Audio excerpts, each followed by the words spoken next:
Guys, I just wanted to review two types of inheritance problems with you. The first one is going to be an epistasis problem, and the second one is going to be a multiple allele problem.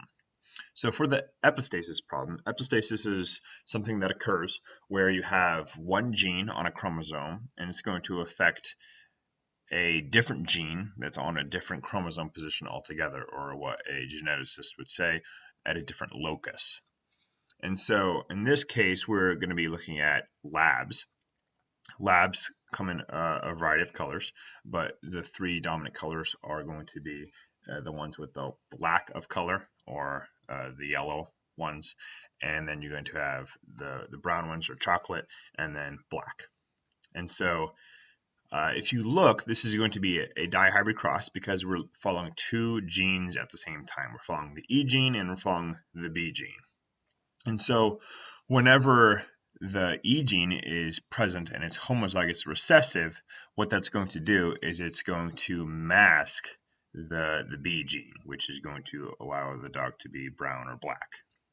And so when we do our dihybrid cross, we're going to be looking for those homozygous E's, and that will give us the lighter colored dogs. And then when they're not homozygous, then the B genes can express, and we'll have either the dominant black color or the recessive brown color.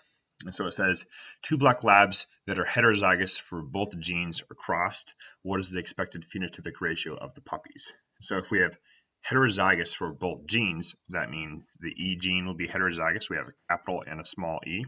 And then the B gene will be heterozygous as well. So we'll have a capital B and a small b. And since both individuals are the same, we are crossing those two genotypes with one another.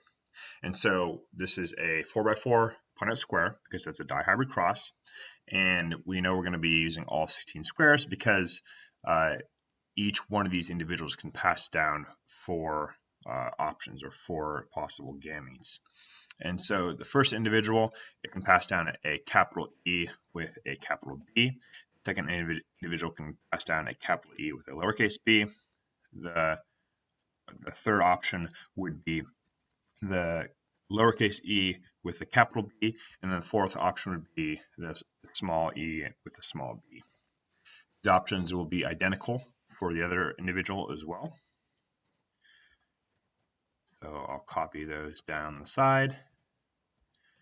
And then we are ready to finish out our cross. I've done this in advance to save us some time.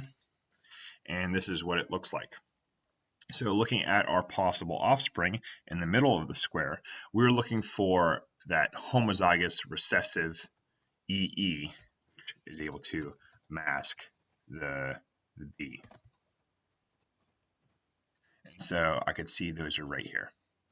And when I have those homozygous recessive E's, that's going to give me a dog that does not have the dark pigment in its fur.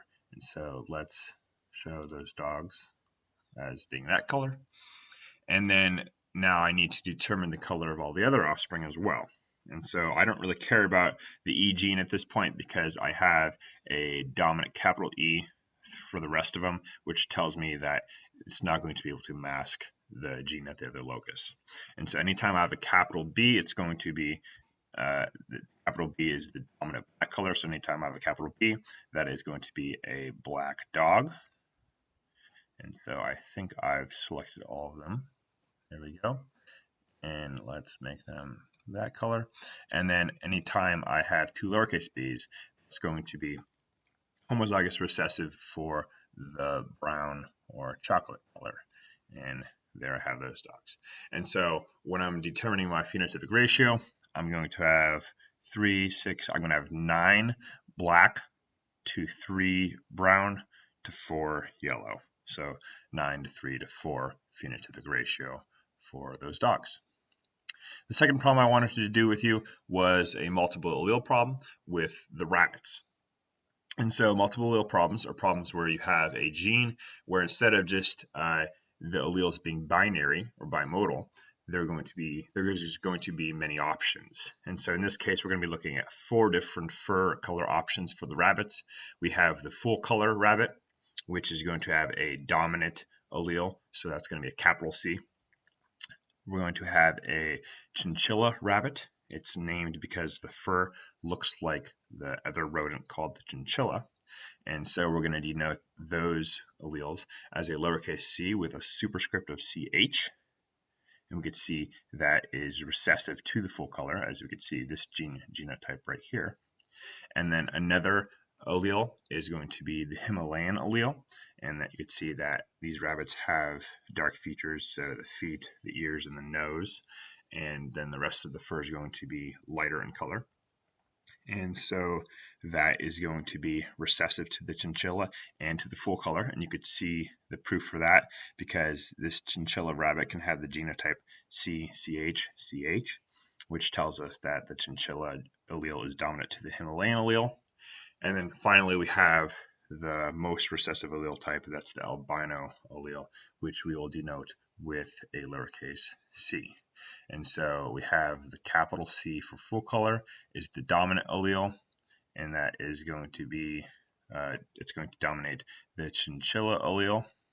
So lowercase c with a superscript of the ch, and then that's going to be dominant to the Himalayan allele, so lowercase c with a subscript of an h, and then finally all of those are dominant to the albino type. And so it says a full color rabbit whose mother was purebred Himalayan. So if you have a full color rabbit, these are the options for the full color rabbit. And it says the mother was purebred Himalayan, so the mother had to have had the genotype lowercase c with a subscript of h, and it's purebred, so it was homozygous. And so no matter what, this mother had to pass down the lowercase c with an h subscript allele to the rabbit that we're talking about. And so this is going to be the genotype for the first rabbit that we're going to cross. And then it says it's crossed with the chinchilla whose father was albino. And so we're assuming this is a chinchilla fur rabbit, not an actual chinchilla. And so if it's a chinchilla and the father was albino, that means if the father was albino, since albino is the most recessive of all the alleles, the albino father had to have had the genotype lowercase c with no subscripts, and it had to have passed down one of those alleles. They're the same, and so that forces the rabbit that we're talking about, the chinchilla, to have this genotype here. So the two rabbits that we're crossing, we have the full color that's heterozygous for the Himalayan allele, and we're going to cross that with a rabbit that is heterozygous, has a dominant chinchilla allele, and then a recessive albino allele. And so we can see that this is going to be a 2x2 cross because it is a monohybrid cross. We're tracking one gene at a time. There's only one gene, albeit there is 4 alleles, and these are the individuals that we're crossing. And so this first individual can pass down a capital C for full color, or can pass down a lowercase c with a superscript h to designate the Himalayan. Second individual can pass down a lowercase c with a subscript of ch to denote the chinchillan type. And then we have, lastly, second individual can pass down the albino allele. And so when we complete this cross, this is what it's going to look like. And so when we analyze the offspring for what types of rabbits they're going to be, or what fur they're going to have, we can see that we have 2 full color rabbits. I know these are going to be full color rabbits because they both have a capital C, which is the dominant allele.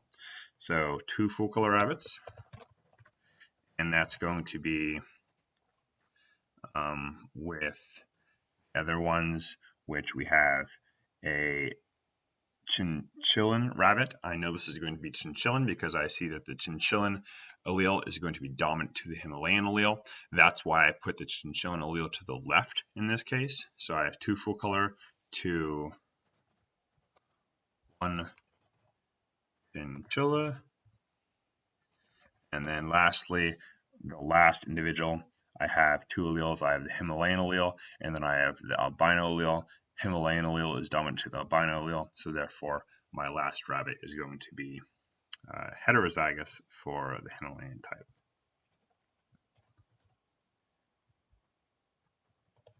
So that is the final phenotypic ratio for those rabbits. That's it.